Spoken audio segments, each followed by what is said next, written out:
the matter? What is it? Another case for Nick Carter, master detective.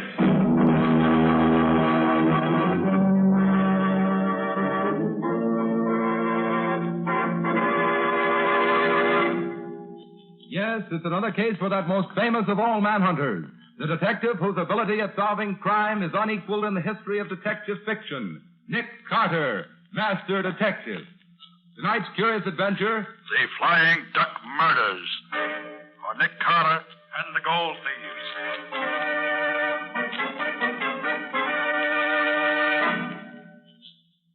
Carter, unless you think more of a large fat fee than you do of your life, I advise you to throw up the case at once. Apparently, we don't look at this in the same light, Mr. Dalrymple. I expect danger, and I'm prepared to meet it. I suppose you know that 2 other detectives have come out to this wild Montana country where the Flying Duck Mine is located trying to find the trouble. But do you know that neither of them lived to tell what they found? How were they killed, Mr. Dalrymple? They went crazy, Miss Bowen. Kessler, the San Francisco man, fell over a cliff, while Riley, the man from Chicago, dropped 600 feet down the main shaft of the mine. Very interesting. I feel quite sure that Nick won't share their fate. May I inquire for whom you're acting, Mr. Carter? You may. For Mr. Cecil Trenwick, an old friend of my father's and a large shareholder in the Flying Duck Mine. He said that you'd cooperate with me in every possible way. I shall do what I can, certainly. Good. I should like you to give me a letter to the superintendent of the mine, telling him that I'm a good workman and that you promised me a job. I shall disguise myself as a miner, using the name Dave Jarvis. Very well. You said your name will be Dave Jarvis? Right. Well. That'll do what you want. Give it to Mr. Nate Crosby, the mine super. He happens to be here in town this morning. Unless you change your mind and decide to return to New York. Thank you, Mr. Dalrymple. But I'm staying here till my work is finished. Good morning. Goodbye. Good morning. Wait a minute, Patsy. I wonder if Mr. Dalrymple is... 431, operator. Yeah. Yes. Hello? I want to speak to Nate Crosby. Okay, I'll wait. Crosby? He's the mine super, Nick. Yes, things are beginning to move already. Yes. If I open this door a crack, we'll hear better. Nate, this is Dalrymple. Nick has done what he's been threatening to do for so long. He sent Nick Carter out here to investigate. Yes, Nick Carter, the one man in the world I'm afraid of. They've got to market the stuff right away. We can't wait any longer now. I've given him the note, give him the job he wants, and then take care of him.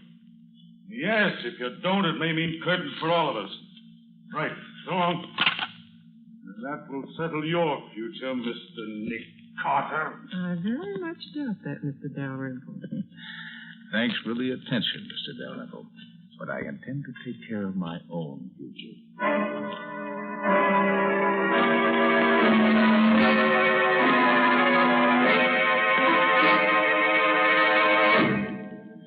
So, Mr. Dalrymple is in on the deal. He certainly is, Gubby, up to his neck. Well, at least we start off with one good hot prospect. What do we do now? Get into your miner's outfit. Then take this note down to this address and give it to Nate Crosby, the mine super.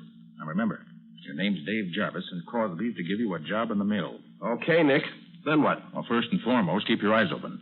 Crosby will believe you're Nick Carter, so watch out for him.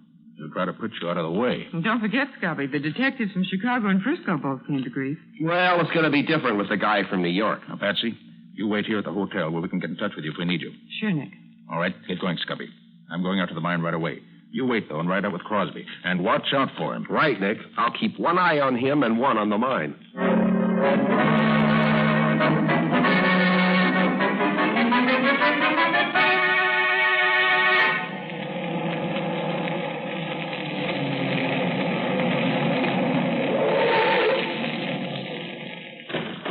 Thanks for the lift, Bud. That's okay, pal. That's the super's office right there. Thanks. I'll be seeing you. You looking for someone? You the super of the Flying Duck Mine? No, I'm the assistant super. Clem Hendricks is the name. Well, my name's King. I'm writing up an article about the mines of Montana for the Miners' Times of Kansas City. Any objection to me sticking around a while, looking things over? None at all, Mr. King. Just so long as you say something good about us in your article. You want me to show you around? No, thanks. I'll just drift around and see what I can pick up. If anyone stops here, tell them I said it was okay. Thanks, I will. Be seeing you. Now, if boss of the day shift and get some information on how this place operates.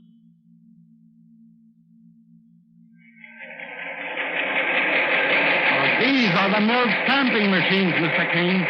They crush the ore very fine, and it is then sluiced through the battery boxes and carried over to plates. I see. The plates are coated with quicksilver or mercury, and the quicksilver picks up most of the gold and from the crushed ore. Now, this combination of quicksilver and gold we call amalgam. And you scrape this amalgam off the plates and take it to the refinery? Yes, Mr. King. The refinery separates the gold from the quicksilver and casts it into bars. Very interesting. Well, thanks very much. I'll roam along and look the rest of the place over. See you later. That's where you belong, you old hag. Down there where you flat your face in the dirt. You try, Killjoy. You bad, you old Indian witch, and I'm going to finish the job right. Put down that knife. I'll drop it between your ribs. Never mind. Drop that knife, I said. You're the fool. Knock me down, will you? I'll show you. Hey, Ledyard, put up that gun. But Nate, this fella. Put up the gun, I said. What are you trying to do? Well, I was trying to make Zolanda behave. This fella interfered. It made me mad. Zolanda, where is she? She's right. Well, I'll be darned. She must have run away while me and him was arguing.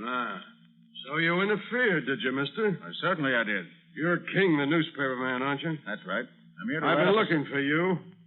I'm Crosby, mine superintendent. I'll give you just 15 minutes to get out of this camp. So you're Nate Crosby. I am, and I'm the boss here. And I say get out.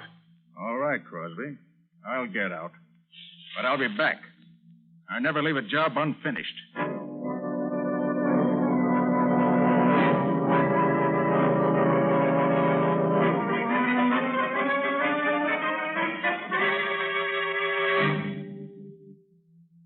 All right, pick them up. You can carry them. I know they're heavy, but they have to have a solid lead lining so we can ship bodies in them. Put them in the old powder house and shut the door when you're through. Okay, boss. Come on, fellers. Okay, all right, get it up there. That's the stuff. Oh, boy, they're heavy. That does it. Now we're going to have to move some of these empty powder kegs to make room for all three caskets. Jarvis, you stay here and pile them up out of the way. Rest of you get the other caskets. Okay, boss. All right, hop to it. Hey, Scubby. Scubby. Is that you, Nick? Where are you? Behind these kegs. Start piling them up. You can talk while you work. Oh, sure, Nick. What happened, Nick? Why are you hiding in here? Crosby ordered me to get out of camp immediately, but the assistant super suggested I hide here until he get me a ride back to town. Seems he doesn't like Crosby any better than I do. What's with you? Well, I got a job as crusher man on the night shift at the mill. What are these boxes you're bringing in here? Caskets. Crosby told the teamster the bodies of the two detectives who got killed were to be taken up and shipped to their friends. Right. Come them in with another box. Get it in there. All right, fellas. Take it easy. Yeah. Okay.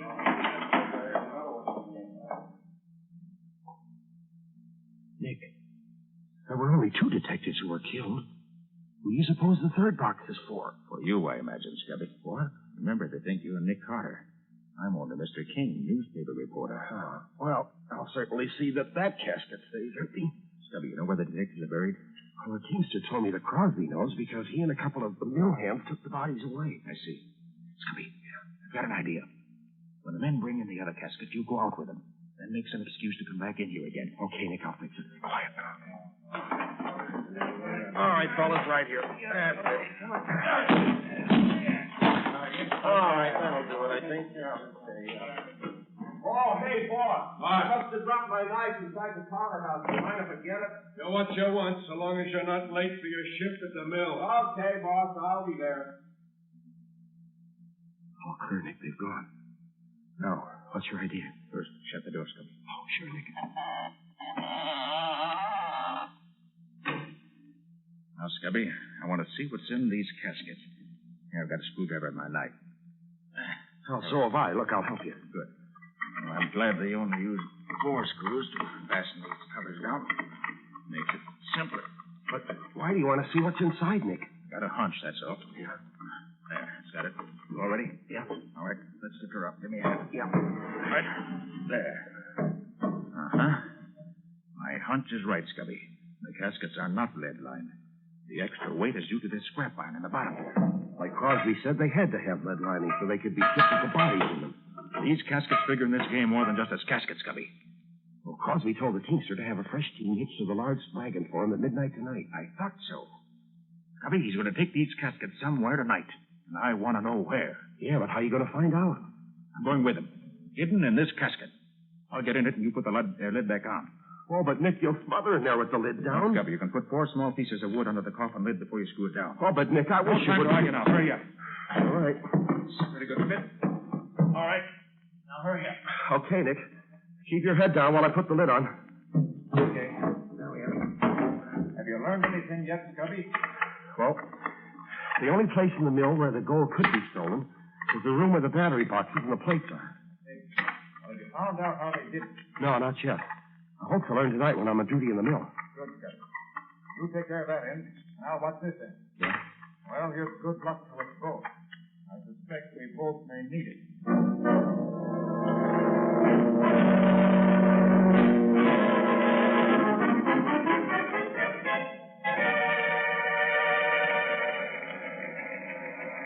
Well, how's the great Nick Carter doing tonight, Ledyard? You mean Mr. Dave Jarvis? Yeah. He's doing swell. Look at him. He's taking another drink. He's been hitting the water bucket steady for the last half hour. Is the loco working? I'll say. The bees are in his bonnet already. A famous Nick Carter will go the way the other two did. Hey, what are you fellas doing dancing around like that?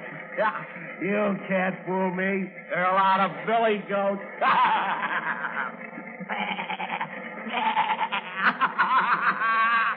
Oh, I'm thirsty. You gotta get me a drink. Keep your eye on him. If he starts fighting, lay him out with a crowbar. Don't take any chances. Okay. Say what he's right in my shot.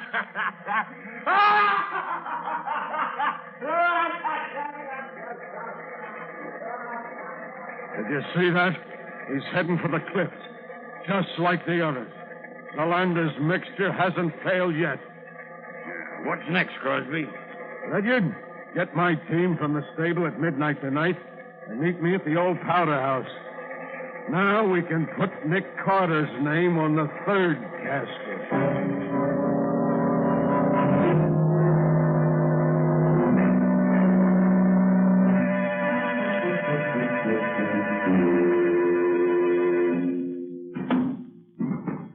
That's the way it's boxed, boy.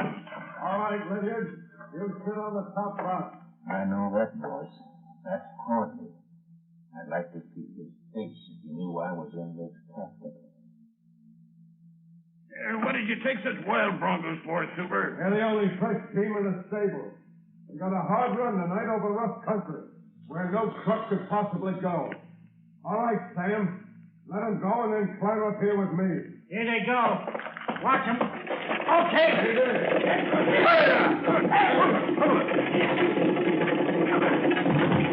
Ouch! Oh!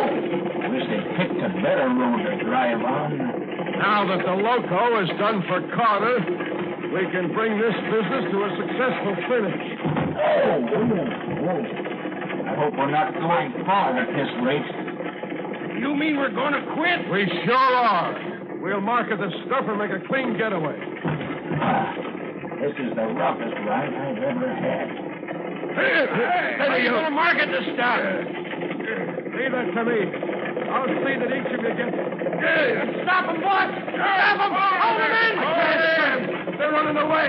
One of the reins is broken. Running away? I didn't count on this. We're going to smash! Jump for your lives!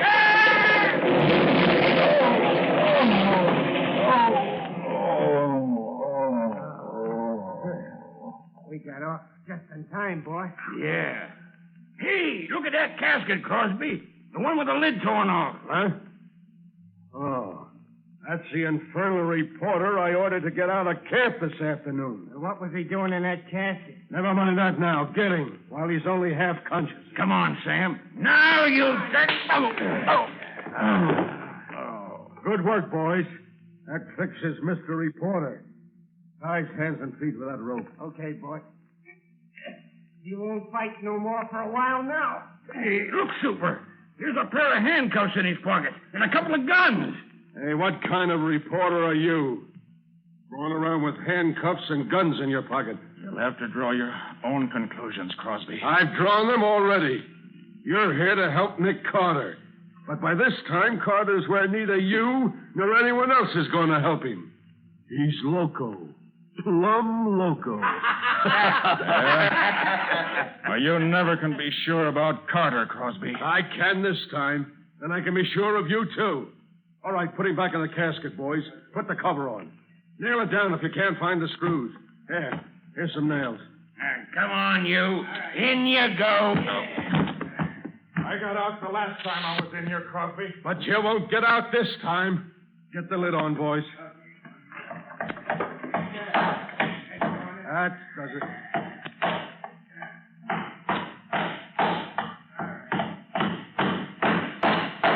That's swell. That's enough.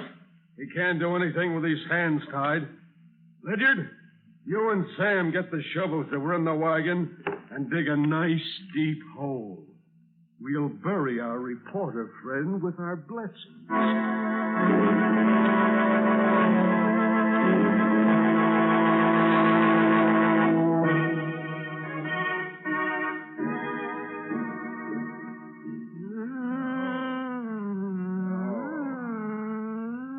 Hey, who are you? You get 'em senses now. You see, you hear, you know what me say. Yeah, I know. Good. You eat better now. Hey, who are you? Me, Zolander. You saved Zolander life. Zolander, your friend. Drink this. You feel eat better. Quick. Thanks. No. Hey, tell me, how'd I get here? Just before sun come up, me chase crazy man through woods. Then me hear gun shoot. See you run. You come, fall down by Zolander. Hurt in head. So Zolander hurt. Well, certainly glad you were around when I passed out. Crosby, you enemy? Certainly is now. You say you were chasing a crazy man? Him drink loco. But 2 other men come before. I wonder if that could have been Scubby. Crosby said he was loco. Zolander, what did you want to find him for? Me want save him life. Give medicine. Make him well. But why did you want to save him? Crosby give him loco this man. Zolander hate Crosby. Want save man. Crosby want kill. Zolander, listen. I think this crazy... No, Scubby! No, put down that knife, Scubby! No, Scubby, no! Give me that knife! Give it to me! There. No. I hate to do this to you, but it's the quickest way, so... No. There. Quick, Zolander. Get me some rope. I'll tie his hands and feet while he's unconscious. Ah, poor Scubby. Looks as if he'd been through the war. You rope. You tie. Thanks. Now. Make it medicine. Make 'em all better from loco. There, Scubby. That should hold you now. Here, medicine. Make 'em well. There. Give 'em drink. Thanks. All right, Scubby, old boy. Come on, I'll drink this. Come on, drink it. Come on. No, devils and boys. There you are. Come on now. Come on. There you are. There. Come on, that. There, now. Hold it off. Now, him sleep little while. Be all right when him wake up. Poor guy. I'll untie your arms anyway. Take this coat off you, and you'll be more comfortable. Hey, what's this? One coil of wire with a lot of metal discs attached to it. What? That's the answer. Of course. The mystery of the Flying Duck Mine is a mystery no longer.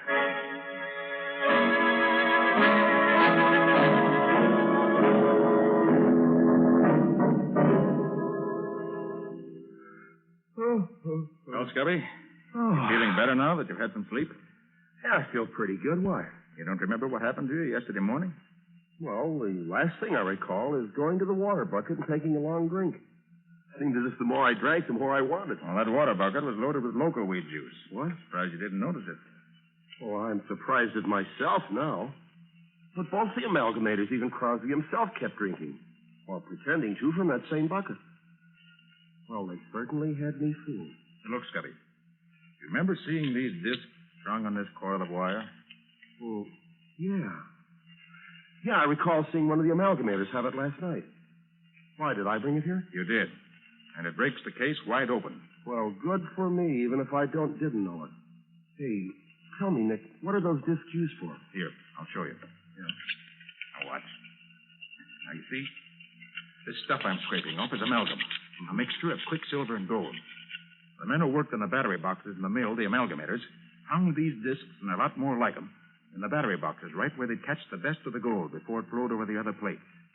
They took out over half the gold that flowed into the boxes this way. So that's where all those thousands of dollars worth of gold disappeared to. Yes, Scubby. A very clever method of stealing the gold. Now, if we could only find out what Crosby and his gang do with the amalgam after they scrape it off their discs. You want catch, Crosby? Well, I'll say we do if we can. Hey, Nick, who is she? Oh, that's Zolanda. She saved my life. Oh, and yours too, incidentally. Saved my life? How? Well, that loco weed juice you drank is fatal. Well, Zolanda gave you an antidote for it. Oh, gosh, thanks, Zolanda. Gee, I'm sure much obliged. Crosby try kill me. Me fix him. The land they know all about Crosby. You come with me. Well, where are you taking us? Crosby got cave inside mountain where he hide stuff. Come, me show you.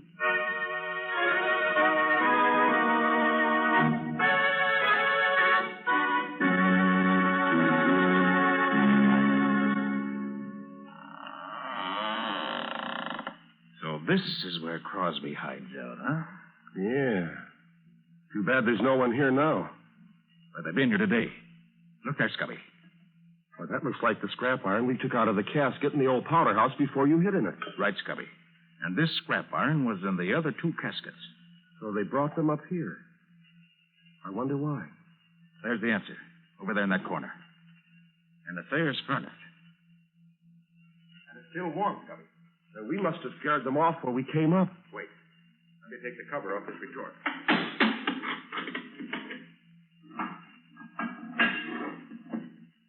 Nick, is that gold in there? That's just what it is. Part of the gold stolen from the mine. This is where the gang refined the amalgam they scraped off their discs. Much easier to handle gold this way because it weighs so much less. Now, since we know from what Dalrymple said that they never disposed of any of the stolen gold, they must have 800 or 900 pounds of it by now. Hey, maybe they've got it hidden around here somewhere. They did have, Scubby. But not now. Well, what makes you think so, Nick? Here. Take a look outside there. Been digging there very recently. Oh, but of course, Nick, they had to dig up the bodies of the two detectives to ship them back home. No, Scubby. The way it looks to me is this. After I got away from them last night, Crosby and his men took up the casket they tried to bury me in and tried to bury you in? Hey, you didn't tell me about that. I'll ask about it later, Scubby. Right now, I'm interested in what happened here. They brought the 3 caskets up here early this morning, loaded them up. How could they load 3 of them? They only had 2 bodies. No, Scubby. 3 caskets were loaded up. Don't you understand yet? No, Nick, I'm afraid I don't. How could they be Scubby, loading up? How good are you at riding a horse? Riding a horse? Yeah. Oh, I used to ride years ago. Why? Good. Zolanda, can you get us a couple of good fast horses right away? For you, me, get 2 good horses quick. Good. Come on, Scubby. Let's get the horses and ride to the railroad station before the eastbound train gets in.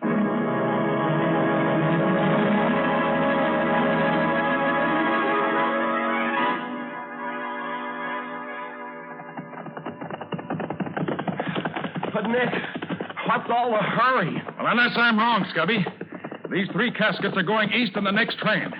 We've got to get there in time to stop them. Oh, even Crosby himself would recognize us these Indian costumes. Yolanda let us. Well, we may need to be disguised before we get through. Hey, you didn't finish telling me how you got away from Crosby and his gang when they started to bury you alive. What did happen, Nick? Well, they dug the hole, and they put the casket down in it. I tried to pry the lid loose, but my hands were tied behind me. I worked on them, and just as they started throwing the dirt back on top of the casket, I finally got my hands free and untied my feet. Just then, I heard shooting and some female screaming. A female? Out there in the wilds? Yeah. It was Zolanda, I found out later. Well, I managed to loosen the cover and push it up enough to see that Crosby and the men were watching something across the clearing. So I seized my chance and climbed carefully out of the hole on the opposite side. I started to run, but they saw me and started shooting. Fortunately, though, they were bad shots, and I was almost free when a bullet grazed my head. It must have stunned me, because I remember nothing more till I woke up in Zolanda's hut this morning. Well, Do you know what it was that distracted the men's attention? Well, Zolanda told me that you were chasing her, trying to shoot her. She was screaming. You chased her around the other side of the clearing and then went off after something else. It was just about then that you saw me running toward her. When Crosby saw me drop, he gave up the chase. Zolanda waited until they went back and then dragged me to her hut. Gosh, Nick, we owe a lot to Zolanda. Right, Scubby.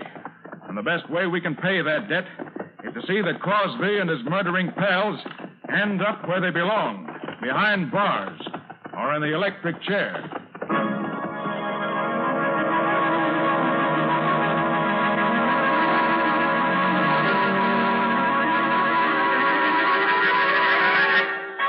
You understand, Patsy? Of course, Nick. You want the police chief to meet you at the station in 10 minutes, and you want Mr. Dalrymple and the president and treasurer of the mine to meet you in the chief's office in an hour. That's right. Now be sure you get them all. Don't worry, I'll take care of it.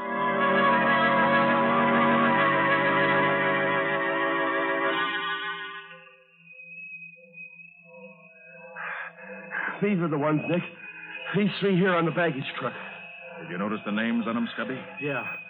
Joe Briley, Phil Kessler. Oh, and look, Nick Carter. I'd rather be out here dressed as an Indian than in there dressed as a corpse. One side, shall rain in the face.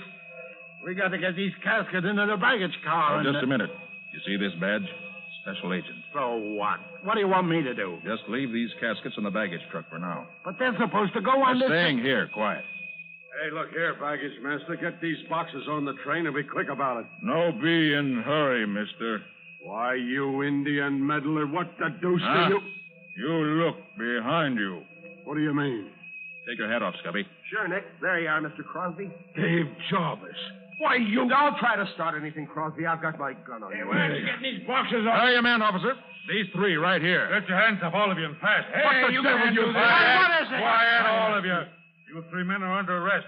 Charged with robbing the Flying Duck mine and with the murder of Detectives Riley and Kessler.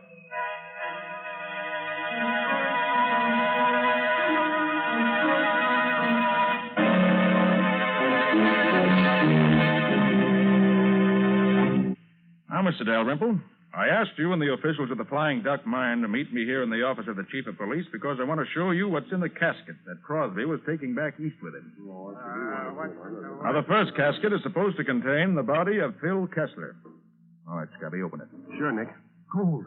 Gold bullion. Yes, Chief. In these three caskets, you'll find the entire amount of gold stolen from the mine. Stolen by Dalrymple, the mine manager, Crosby, the mine super, and four of the workmen who worked in the amalgam room of the mill. They stole the amalgam, refined it in their own furnace, and buried it in two holes in the ground, which was supposed to be the graves of the two dead detectives. Mr. Carter, that much gold would make the caskets pretty heavy. Wouldn't that extra weight be noticed? No, Chief. Because when you ship a body by train, the casket has to be lead-lined and hermetically sealed. That means it weighs much more than the usual casket. Crosby, Ledyard, and Perkins were each going to take one of the caskets east with them as a personal baggage, which would prevent anybody from examining them too closely. One of the cleverest schemes I've seen in a long time. But it wasn't clever enough, not with Nick on the job. You have to get up early in the morning to beat Nick.